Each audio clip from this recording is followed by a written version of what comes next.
मी श्रद्धा टपाल. टिटवाळा न्यूज मध्ये आपलं हार्दिक स्वागत. चला पाहूयात आजच्या काही ठळक घडामोडी. टिटवाळ्यातील वेदव्यास इंग्लिश मीडियम शाळेत प्रवेश सुरू.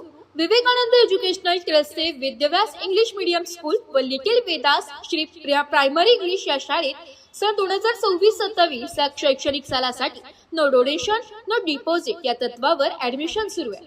सदर शाळेत play group, nursery, junior KG, senior KG grade 1ली ते 10वी पर्यंत वर्ग सुरू आहे. सदर शाळेत scientifical, technical, sports, discipline, art, education, human science यावर भर दिला जातो. तर विद्यार्थ्यांच्या शारीरिक, मानसिक, बौद्धिक तसेच आध्यात्मिक विकासाकडे विशेष लक्ष दिले जाते. सदर शाळेत मोजक्याच जागा शिल्लक असून पालकांनी त्वरित त्याचा लाभ घ्यावा.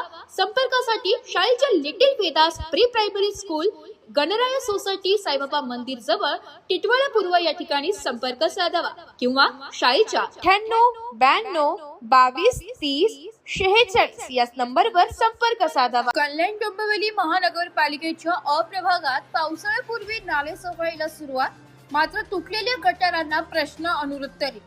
कल्याण डोंबिवली महानगरपालिकेच्या अप्रभाग क्षेत्रात पावसाळ्याच्या पार्श्वभूमीवर नाले सफाईच्या कामांना सुरुवात करण्यात आली आहे. मात्र परिसरातील प्रचंड तुंबलेले आणि तुटलेले व मोडकळी झालेले नाले आणि गटारे यामुळे नागरिकांमध्ये चिंता व्यक्त होते. कल्याण डोंबिवली महानगरपालिकेच्या सार्वत्रिक निवडणुका 2015 नंतर 2020 मध्ये स्थानिक स्वराज्य संस्थांच्या निवडणुका होण्या अपेक्षित होत्या, परंतु कोरोना असल्यामुळे निवडणुका झाल्या नाही. 2020 ते 2026 प्रशासकीय राजवटीत अनेक विकास कामे अर्धवट स्थितीत राहिली आहे.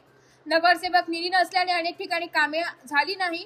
विशेषतः गटारी व नाल्यांच्या बांधकामांबाबत मोठ्या प्रमाणात त्रुटी दिसून येते. अर्धवट व तुटलेल्या अवस्थेत आहे, तर काही अनेक कामे झालीच नाहीये. अटाळी, आंबिवली, वडवली, मोहणे, पंचशील नगर, जेतवन नगर, महात्मा फुले नगर, उंबरणी, बल्लानी, टिटवाळा आदी भागांमध्ये गटारे आणि नाल्यांची अत्यंत दुरवस्था झालेली. अनेक ठिकाणी गटारे पूर्णपणे तुटलेली असून पावसाळ्यात वाहणारे पावसाचे पाणी थेट नागरिकांच्या घरात घुसण्याची शक्यता निर्माण झाली आहे. बल्लाणी भागात गटाराचे पाणी घरात घुसून आणि घरांचे नुकसान झाल्याचं दरवर्षी पाहावयास मिळते.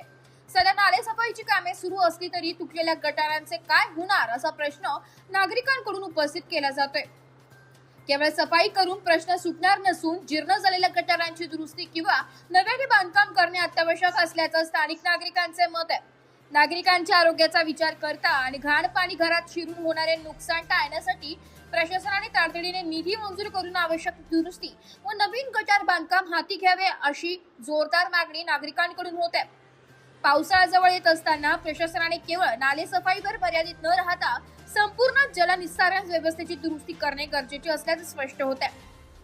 टिटवाळा न्यूज साठी प्रतिनिधी संदीप शेंडगे, मोहने. तर या होत्या आजच्या काही ठळक घडामोडी. उद्या पुन्हा भेटू याच ठिकाणी.